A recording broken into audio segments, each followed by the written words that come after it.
Still bringing you guys updates on things I learned at the Upwork Masterclass organized by Geegpay. This will be speaking to the question and answer segment of that Upwork Masterclass. The first question someone asked is, why do clients turn me down because I overprice? Then the response that was given by the panelists, that's Ifeoluwa, Amao, Eboluwa, I'm not sure I got that right. Eboluwa, Olaoluwa, yes, I think that has one of my name in it.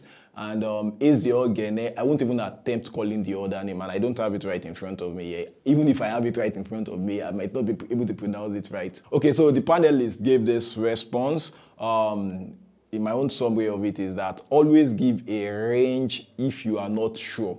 So instead of, if you are not sure of whether you are overpricing or underpricing, at least you should have an idea that you should give a range. So another speaker also suggested that you should check the placeholder price that the client is proposing. So if the client wants a task done for $50, like you should actually have your price somewhere in that region.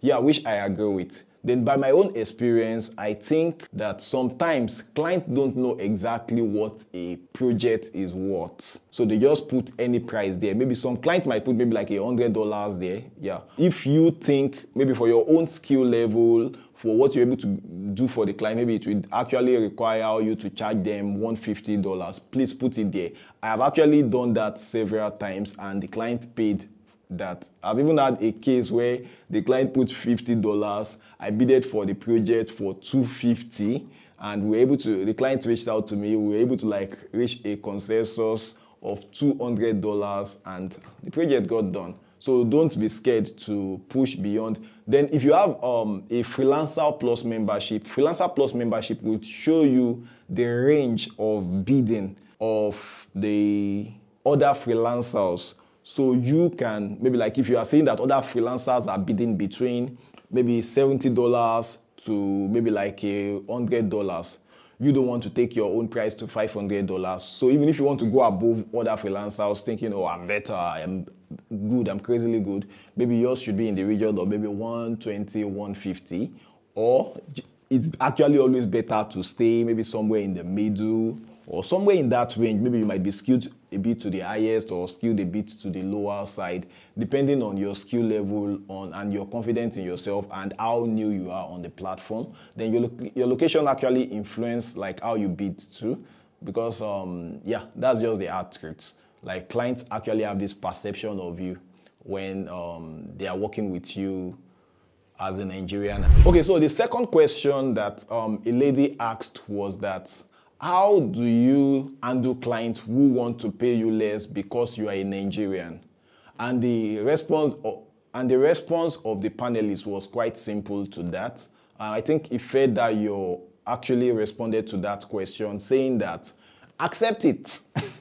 But then he added a bit of a clause to that, saying that accept it for a start. That means if you are new on Upwork, and a client is offering you maybe like a $30 job as a writer who is just starting on Upwork, that amount may not be the best rate you want.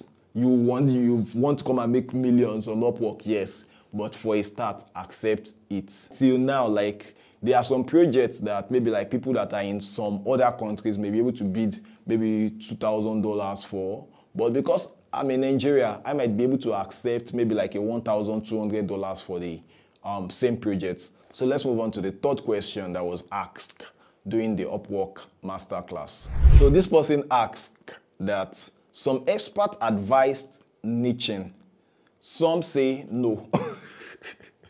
I think I mentioned this in the other video. I think you should check it out. I will put it at the end of this video. So if you have not watched that, you should, because I actually highlighted the main teaching of the speakers in the Upwork Masterclass, and this is just the question and answer segment of that teaching. To niche down or not to niche down, and the response of the panelists is that use your general profile to be a generalist and then niche down in your specialized profile.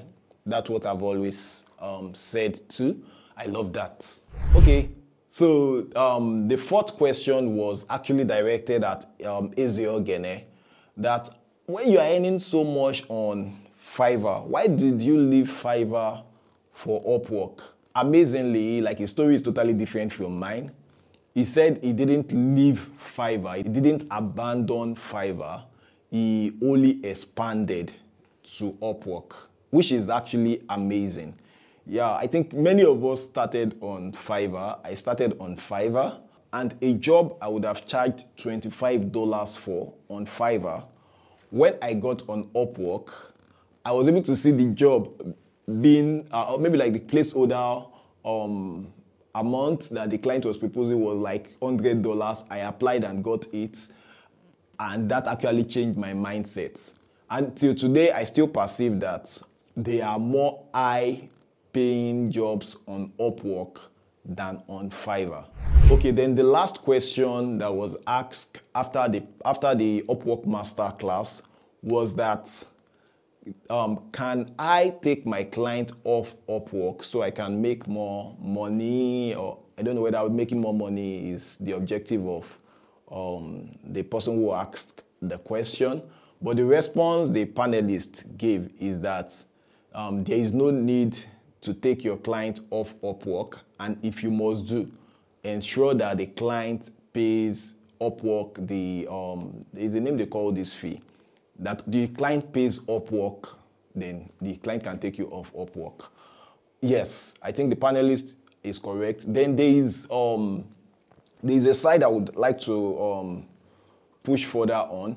You know that I don't know if they still have that. You know, Upwork is changing their policies, but the last time I checked, you can take your client off Upwork, I think after working with a client for 2 years. I don't know if Upwork has changed their policy, so please verify.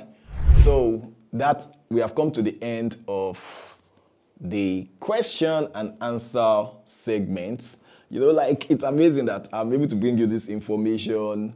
Like, yeah, I'm just thinking of you guys here on YouTube that are not able to attend the masterclass because it took me driving, I think, about 2 hours to get to the venue. I left a party. This was exactly what I wore to the masterclass, and I just got back, and instead of me like maybe resting after driving, I went to a party earlier in the day, and I had to leave the party when it was actually at the grooving end of things. So I went to the Upwork Masterclass, and yeah, I was actually happy sitting and learning. Unlike most other maybe masterclasses I go for, and other Upwork gathering, I'm always teaching. And this time I'm learning. I really love the fact that I learned a lot, and I refreshed my mind on some things I already know. There is no end to learning. That's why when you see videos, even on this channel, that seems like you already have an idea, watch it. Sometimes you might need to watch 10 points for you to get that 1 point that would change the trajectory of your Upwork earning game. So having said that, thanks to Geegpay for organizing such an amazing event. We look forward to more of it as promised. I'll see you guys in the next video.